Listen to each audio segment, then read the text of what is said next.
দ্বিতীয় বাঘজানত পৰিণত ভটিয়াপাৰ। ভটিয়াপাৰৰ তৈলখাট বাঘজানৰ দৰেই ভয়াৱহ হৈ পৰিছে।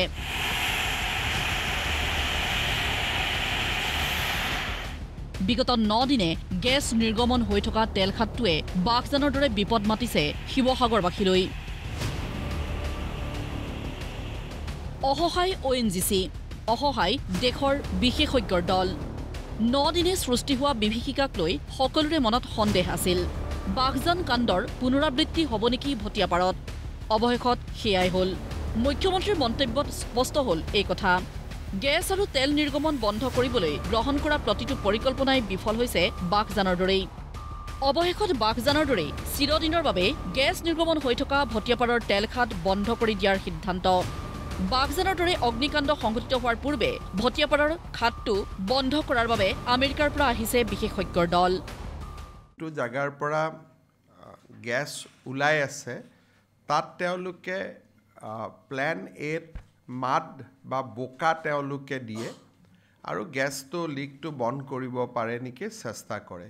প্লেন বিত তেওঁলোকে কিছু মেটেৰিয়েল ওপৰৰ পৰা ঢালে, সেই মেটেৰিয়েলবিলাকে গেছ ওলোৱাটো বন্ধ কৰিব পাৰে নেকি সেই বিষয়ে চেষ্টা কৰে। এই দুইটা বিফল হয়, তেতিয়া তেওঁলোকে যিটো জাগাৰ পৰা গেছ লিক হয় বা গেছ ওলাই আছে তাক সম্পূৰ্ণৰূপে কেপিং কৰি দিয়ে।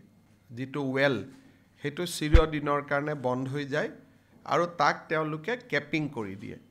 কেপিং কৰাৰ কাৰণে তেওঁলোকে লিড আদিৰ দৰে ডাঙৰ মেটেৰিয়েল দি এখন প্লেট বনাব আৰু সেই প্লেটখন ওপৰৰ পৰা পেলাই দিব, আৰু যিখন প্লেট বহুত হেভি হয় আৰু সেইটো সদায়ৰ কাৰণে যিটো আমাৰ ৱেল আছে সেইটো বন্ধ হৈ যায়। বাঘজানতো প্লেন এ প্লেন বি দুইটা বিফল হোৱাৰ পিছত তেওঁলোকে প্লেন চি অৰ্থাৎ কেপিং কৰি চিৰদিনৰ কাৰণে ৱেলটো বন্ধ কৰি দিছিলে। ONGCয়ে আজি ৰাতিপুৱা আমাক জনাইছে যে তেওঁলোকে প্লেন এ আৰু প্লেন বিৰ জৰিয়তে এই গেছ ৱেলটো তেওঁলোকে মেনেজ কৰিব নোৱাৰে আৰু দুইবাৰ চেষ্টা কৰিও তেখেতসকল বিফল হ'ল। সেইবাবে এতিয়া ONGCয়ে গোটেই গেছ ৱেলটো বা যিটো ক্ৰুড ৱেল আছিল বা যাৰ পৰা হাইড্ৰ'কাৰ্বন ওলাই আছিলে সেই গোটেই ৱেলটো কেপিং কৰাৰ বাবে সিদ্ধান্ত লৈছে আৰু কেপিং কৰাত তেওঁলোকক সহায় কৰাৰ বাবে আমেৰিকাৰ পৰাও বিশেষজ্ঞ দল আহি উপস্থিত হৈছে। 65 বছৰীয়া অভিজ্ঞতাৰে পুষ্ট ONGC, কিন্তু তৈলখাটত সংঘটিত যিকোনো দুৰ্ঘটনাৰ সৈতে মোকাবিলা কৰিবলৈ আজিলৈকে সক্ষম নহ'ল ONGC। ONGC আৰু দেশৰ বিশেষজ্ঞৰ ব্যৰ্থতাৰ বাবেই বিগত 9 দিনে শিৱসাগৰত অস্থিৰতা, মানুহৰ মৃত্যু, স্বাস্থ্যৰ অৱনতি, সা সম্পত্তিৰ লোকচান, ঘৰ মাটি এৰি আশ্ৰয় শিবিৰত জনতা। ভয়াৱহ ভৱিষ্যতৰ আশংকাত ভোকে লঘোণে সময় কটাইছে ভুক্তভোগীয়ে। উদ্বিগ্নতা প্ৰকাশ মুখ্যমন্ত্ৰী আৰু শিৱসাগৰৰ বিধায়ক অখিল গগৈৰ। গেছৰ লিকেজটো বন্ধ হ'ব লাগে। যদি ইয়াৰ মাজত কিবা কাৰণত বানপানী আহি যায় আৰু সেই গোটেই ৱেলটো নদী এখনৰ পাৰত বা মথাউৰিৰ পাৰত যদি কিবা কাৰণত ডাঙৰ বানপানী আহি যায় এই সময়ছোৱাত, তেতিয়াহ'লে পৰিৱেশটো ভয়াৱহ ৰূপ লৈ ল'ব। যে যিকোনো প্ৰকাৰে লিকেজটো বন্ধ কৰিব লাগে, জীৱন আৰু সম্পত্তিৰ নিৰাপত্তা সুনিশ্চিত কৰিব লাগে। চাওক যে সেই অঞ্চলত মই মথাউৰি এটা নতুনকৈ বনাইছিলোঁ বহুত ডাঙৰকৈ, সেই মথাউৰিটো ভাঙি ছিঙি পেলাইছে। এতিয়া গোটেই ডাঙৰ ডাঙৰ গাড়ী গৈ তাতে নদী প্ৰটেকশ্যনৰ কাৰণে গোটেই ব্যৱস্থা কৰি তাতে মই জিঅ' বেগ লগাইছিলোঁ। সেই অঞ্চলটোৰ পৰা পানী তুলি তুলি এতিয়া সেই জিঅ' বেগবিলাকো সহায় আছে। এতিয়া তাত নাম আপোনাৰ কি কয় এটা হেল্থ কেম্প দিছে ONGCয়ে, না এম্বুলেঞ্চ এখন দিছে, না খাবৰ কাৰণে আমাৰ মানুহবিলাকক কিবা ব্যৱস্থা কৰিছে। চব আমি ৰাজ্য চৰকাৰে কৰিছোঁ। তাৰমানে তেওঁলোকে আমাৰ পৰা অকল লুণ্ঠন কৰে, সেই অঞ্চলৰ এজনো মানুহক কাম নিদিয়ে। গতিকে এই ONGCয়ে কোনে সদায় এনেকৈ মানি থাকিব? আৰু প্ৰত্যেকটো পৰিয়ালক অতি কমেও 20 লাখ টকাকৈ যদি ক্ষতিপূৰণ নিদিয়ে ONGCৰ সেই খাট বন্ধ কৰি দিয়া হ'ব। নানান অপবাদ থকা SK পেট্ৰ'নামৰ প্ৰতিষ্ঠানক কি স্বাৰ্থত ONGCয়ে গতাইছিল তৈলখাটটো? তেল চুৰৰ বদনাম থকা কৃষ্ণ আগৰৱালাৰ SK পেট্ৰ'ৰ বিৰুদ্ধে কিয় হোৱা নাই তদন্ত? যিটো প্ৰতিষ্ঠানৰ বাবে শিৱসাগৰত আহুকালৰ সৃষ্টি হৈছে সেই প্ৰতিষ্ঠানক ক্ষতিপূৰণ দিয়াবলৈ কিয় বাধ্য কৰিব পৰা নাই?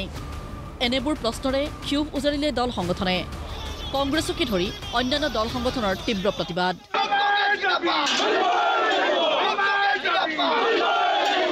এজন প্ৰভাৱশালী মন্ত্ৰীৰ বিৰাটে ঘনিষ্ঠ তেওঁ আৰু এই লিংকতে তেওঁ এই ইমান ডাঙৰ কন্ট্ৰেক্ট পাইছে আৰু যেহেতু তেওঁ ইনএক্সপিৰিয়েন্স এজন ব্লেক লিষ্টেড কোম্পানী হোৱাৰ কাৰণে আজি ইমান ডাঙৰ ইনসিডেন্ট হৈছে কিন্তু আজি ইমান ডাঙৰ এটা ঘটনা হোৱাৰ পাছত এতিয়ালে এই কৃষ্ণ আগৰৱালা বোলাজনক এতিয়ালৈকে কিয় এৰেষ্ট কৰা নাই আজি আমি পথ অৱৰোধ কৰিবলগীয়া কাৰণ হৈছে আমাৰ এই এৰিয়াটো বহুতখিনি ক্ষতিপূৰণ প্ৰদূষণ হৈছে গৰু হাঁহ ছাগলী বহুত মৰিছে যি দুখী কৰ্মচাৰী হলে তেওঁক বৰখাস্ত কৰা হোৱা নাই আৰু এছকেপি হলে এতিয়ালৈকে তেওঁলোকক ব্লেক লিষ্টেড কৰা হোৱা নাই আৰু আমি এছকেপিক এই ৰাস্তা তেওঁলোকৰ গাড়ী অহা যোৱা কৰি আছে আমি এছকেপি গাড়ী ইয়াৰ সোমাবলৈ কেতিয়াও নিদিওঁ প্ৰথমে নিজৰ কৰ্ম পৰিচালনাৰ ক্ষেত্ৰত ব্যৰ্থ ONGC নিজৰ ব্যৰ্থতাৰ বাবে সংঘটিত ঘটনাক লৈও অনুতপ্ত নহয় ONGC এই মন্তব্যৰে সৰব দল সংগঠন স্থানীয় ৰাইজ জিঅ'লজি ডিপাৰ্টমেণ্টটো ইয়াৰ পৰা যোৰহাটলৈ লৈ গ'ল আৰু যোৰহাটৰ পৰা সিহঁতি ভিডিঅ' কনফাৰেন্সৰ যোগেদি মনিটৰিং কৰি ইয়াৰ কাম কাজ চাই বুলি আমি জানিব পাৰিছোঁ যে তিনিজন জিঅ'লজিষ্টে ইমান ডাঙৰ অইল ফিল্ড কেইখন কি ধৰণে চাব সেইটো আমাৰ কাৰণে একেবাৰে বোধগম্য হোৱা নাই গতিকে আমি কৈছোঁ যিটো জিঅ'লজি ডিপাৰ্টমেণ্ট যোৰহাটলৈ লৈ যোৱা হৈছিলে সেই ডিপাৰ্টমেণ্টটো অনতিপলমে অতি শীঘ্ৰে পুনৰবাৰ ইয়াত পুনৰ আনিব লাগে এই শিৱসাগৰলৈ আনিব লাগে সেইটো আমাৰ অন্য এটা মূল দাবী তেল আৰু গেছ নিৰ্গমন হোৱাৰ দিনৰে পৰা জাতীয় দল সংগঠনৰ প্ৰতিবাদ অব্যাহত শুকুৰবাৰেও চলিয়ে থাকিল প্ৰতিবাদ দাবী এটাই অসমৰ সম্পদৰ জৰিয়তে মুনাফা লুটিলেই নহ'ব অসমৰ ৰাইজক নিৰাপত্তা দিবও জানিব লাগিব ব্যক্তিগত কোম্পানীক দায়িত্ব দিয়াৰ পৰিৱৰ্তে ONGCয়ে নিজেই পৰিচালনা কৰক তৈলখাদৰ কাম ৰিগসমূহ কোনো কাৰণতে প্ৰাইভেট কোম্পানী বা ব্যক্তিগতকৰণ কৰিব নোৱাৰিব যদি কৰে ONGCৰ বিৰুদ্ধে কিন্তু আমি কঠোৰ পদক্ষেপ আমি ল'বলৈ আমি বাধ্য হ'ম শিৱসাগৰৰ পৰা মনোজ দত্তৰ সহযোগত মুজাক্কিৰ আহমেদৰ ৰিপৰ্ট প্ৰতিদিন টাইম